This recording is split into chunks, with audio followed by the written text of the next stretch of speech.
saya tadi udah mengungkapkan ya, karena terjadinya Dracula ini karena ada saling kepentingan yang akan merugikan kepada masyarakat yang tujuannya. Waalaikumsalam warahmatullahi wabarakatuh. Selamat siang untuk para pemirsa. Berjumpa lagi kita di Edis Podcast siang ini bersama narasumber. Saya perkenalkan dulu Pak Glenn Bakri, Pak Glenn Bakri, narasumber kita hari ini.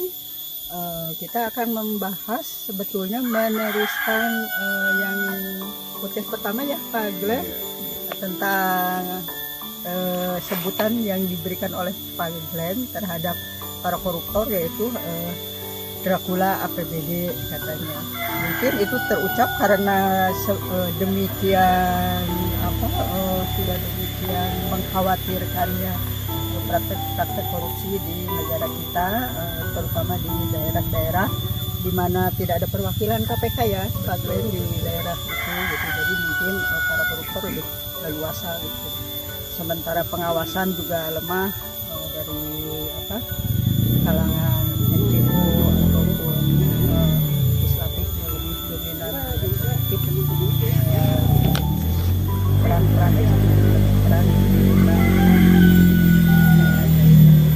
Baiklah, para pemirsa, kita mulai saja perbincangannya dengan Pak Glenn Bakri. Jadi bisa lebih diperjelas, diperdalam mengenai tadi Dracula APBD itu prakteknya seperti apa Pak Glenn? Ya, itu kan Dracula APBD itu kan kalau di kepala daerah itu ya, kepala daerah yang baru terpilih ya. Itu kan yang saya itu kan akibatkan ada transaksi antara partai pengusung dengan si calon kepala daerah dengan meminta mahar.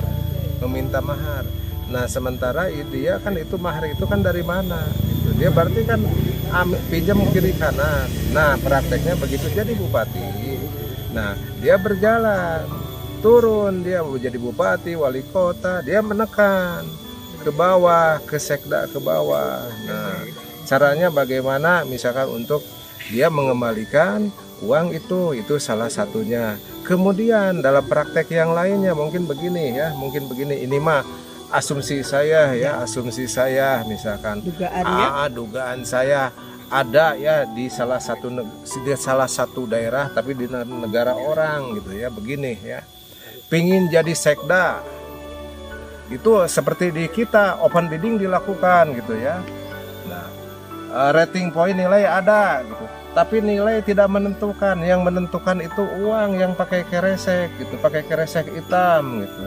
Nah, jadi aja dia menjadi sekda gitu ya. Jadi sekda yang dipilih oleh kepala daerahnya itu, saya contoh di luar ya, jadi aja dia. Nah, si sekda juga sama jadi Dracula ya, nah, dia harus mengembalikan keresek itu. Nah, selain itu masih di luar ini, bukan berhenti di sekda saja kepala daerah, lalu dia dalam SOTK itu di luar, bukan di Indonesia gitu, di luar dia sambil mempraktekkan untuk para kepala dinas di SOTK lah kalau di kita ya. Dia menekan siapa yang mau jadi kepala dinas, dilelang dilelang gitu. Berapa berani berapa. Nah, itu lakukan. Turun sampai ke bawah, sampai ke camat gitu ya. Sampai ke camat, sampai ke kepala kelurahan itu dilakukan demikian. Nah, itu yang disebutkan APBD Dracula. Uangnya dari mana? Itu dari APBD. Harusnya kan APBD itu kan untuk infrastruktur, pendidikan dan yang lain-lain untuk masyarakat ya, karena APBD itu kan bermuara salah satunya dari pajak yang masyarakat bayarkan. Pemerintah yang kembalikan kepada masyarakat berbentuk jalan yang bagus lah, saluran air, pelayanan rumah sakit.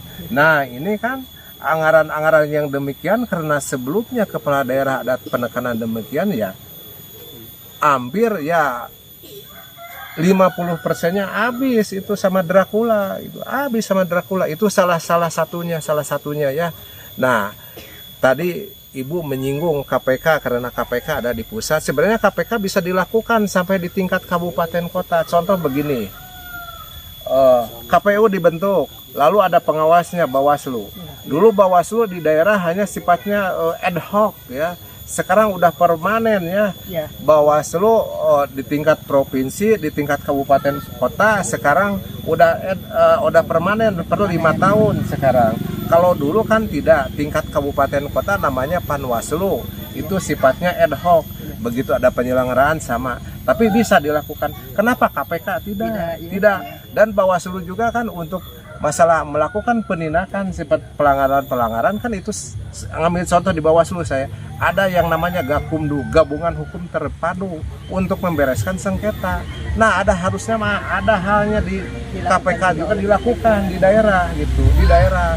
Karena kan kalau demikian kan keterbatasan sumber daya KPK juga, sehingga Dracula di daerah bebas berkeliaran. Siapa yang kontrol di situ? Gitu. Masalah kontrol tadi, kan sebetulnya masyarakat juga punya hak kontrol, media juga punya hak kontrol ya. Terlebih juga para aktivis anti korupsi misalnya para NGO. Mereka juga harus bisa menelusuri anggaran atau budget tracing itu. Betul. Saya pernah dengar ada sebuah LSM di Kota Bandung itu yang mereka ahli sekali dalam melakukan budget tracing itu, penelusuran anggaran. Nah, tapi di kota-kota dan kabupaten-kabupaten lain itu relatif lemah gitu pengawasan yang dilakukan oleh para aktivis anti korupsi gitu. Nah, ini bagaimana? Kenapa bisa para aktivis anti korupsi itu menjadi mandul istilahnya gitu ya, tidak banyak gerakan? Apakah karena memang SDM-nya mengenai atau pengetahuan dan prakteknya dari pengetahuan itu mengenai korupsi kurang?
seharusnya dikembalikan ke masyarakat dalam bentuk program dan proyek, ini tidak terwujud ya seperti itu. Baik, sampai di sini podcast kita siang ini.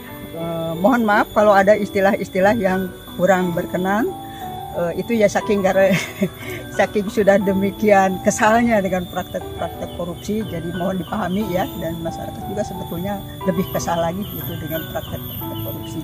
Baik, sampai jumpa di podcast kami selanjutnya. Terima kasih sekali lagi. Assalamualaikum warahmatullahi wabarakatuh. Waalaikumsalam.